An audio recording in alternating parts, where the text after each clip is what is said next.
आपका बच्चों 10.1 का फर्स्ट क्वेश्चन है, displacement of 40 kilometre 30 degree east of north. इसका मतलब क्या है, ये जो 40 किलोमीटर है तो आपको मैग्नीट्यूड है, वेक्टर का मैग्नीट्यूड है, और ये 30 डिग्री ईस्ट ऑफ नॉर्थ है, ये आपकी डायरेक्शन है।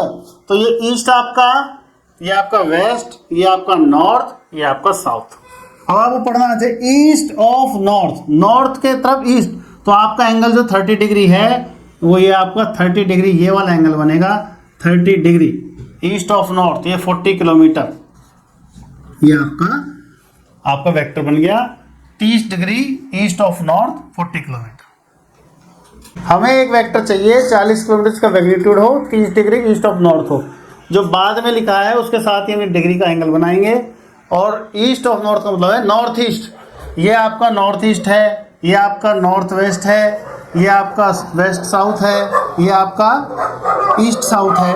और एक बात आपको और ध्यान रखनी है, जो ये लाइन है ये जिसके पास होगी उसको हम पहले बोलेंगे। जैसे ये लाइन यहाँ पर है, नॉर्थ की तरफ ज़्यादा है, तो इसका मतलब क्या है, नॉर्थ का हक ज़्यादा बनता है, तो नॉर्थ ईस्ट बोलेंगे। और बिल्कुल क्लोज हो जाएगी तो ईस्ट नॉर्थ हो जाएगा। मैथमेटिकली आप उसको भारत के मैप के हिसाब से मत समझना, मैथमेटिकली मैं बात कर रहा हूँ।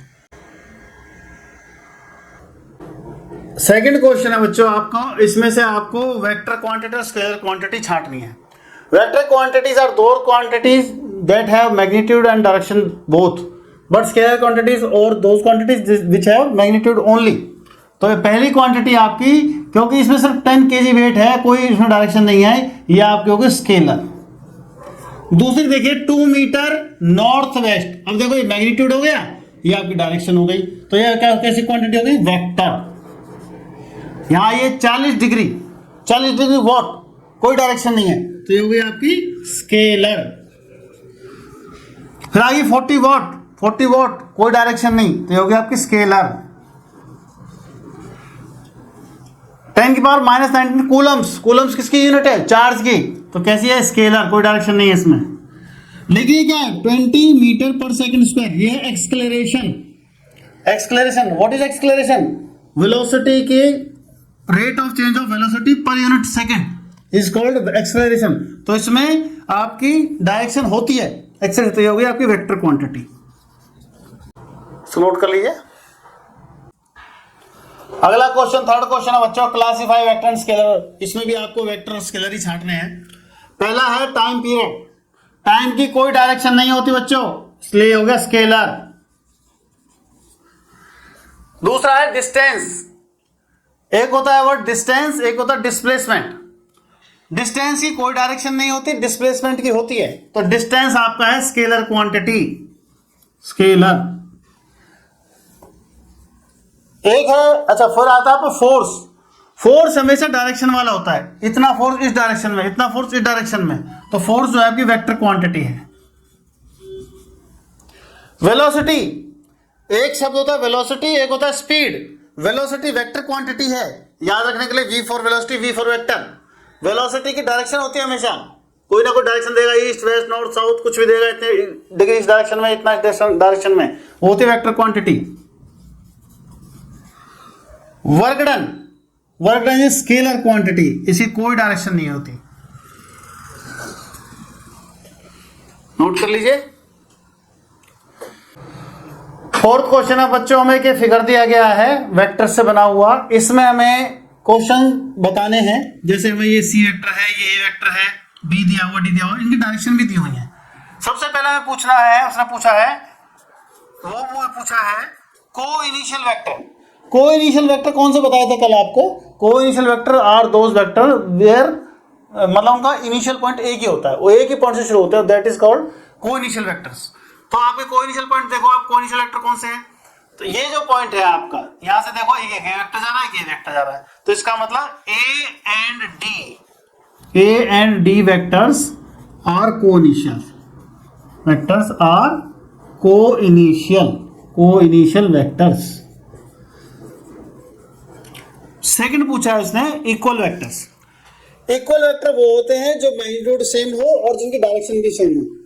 तो इसमें देखो आप, मैग्नीट्यूड बराबर, ये वाला इसके बराबर, डायरेक्शन भी सेम है, तो B and D are equal vectors. समझना कोलिनियर बट नॉट इक्वल, इसको समझना आपको, collinear but not equal. Collinear vector कौन से वेक्टर्स होते हैं? कोलिनियर वेक्टर को हम पैरेलल वेक्टर भी बोल देते हैं, ठीक है। और इक्वल वेक्टर में क्या होता है? मैग्नीट्यूड इक्वल होगा, डायरेक्शन भी इक्वल होगी, मतलब एक ही डायरेक्शन होगी, मैग्नीट्यूड भी एक जैसा, डायरेक्शन एक जैसी। तो इसमें हमारे पास कोलिनियर वेक्टर देखते हैं हम। आप ये देखो ए और सी दोनों पैरेलल हैं, तो ये कोलिनियर वेक्टर्स हैं, लेकिन इनकी डायरेक्शन अलग अलग है। इसकी डायरेक्शन ये है, इसकी डायरेक्शन ये है। तो थर्ड आपका हो गया A and C. A and C are collinear but not equal, because they have different direction, because they have different direction। इस क्वेश्चन को समराइज करता हूं। बहुत से बच्चों को कोइनिशियल वेक्टर समझने में दिक्कत आती है। सबसे पहले तो आप इन्हीं वेक्टर को समझो। जैसे आपका ए बी कोई वेक्टर है, इसका मतलब ये है कि ए आपका इनिशियल पॉइंट है, बी आपका टर्मिनल पॉइंट है। जैसे ये है डायरेक्शन, ये आपका ए है, ये आपका बी है, इसको बोलते हैं ए बी वेक्टर। तो यहां से अगर हम एक वेक्टर और खींच दें जैसे सी, तो अब इन दोनों पॉइंट का जो ए बी और ए सी है, दोनों का सेम पॉइंट है शुरू होने का, तो इसको बोलेंगे हम को इनिशियल वेक्टर। एक पॉइंट पर हम कितने भी वेक्टर खींच सकते हैं, उन सारे कहलाएंगे को इनिशियल वेक्टर। तो पहले क्वेश्चन में जब को इनिशियल है, तो ये देखिए ये पॉइंट है कॉमन, ये क्या होगा, ये वाला वेक्टर हो गया और ये वाला वेक्टर हो गया। तो ये आपके ए और डी जो है आर कोइनिशियल वेक्टर्स। बच्चों लास्ट फिफ्थ क्वेश्चन है, ट्रू और फॉल्स हमें बताना है। A and minus A are collinear. Collinear की क्या कंडीशन है? A equal to lambda B, A equal to lambda B, जहां लैम्बडा की वैल्यू कुछ भी हो सकती है।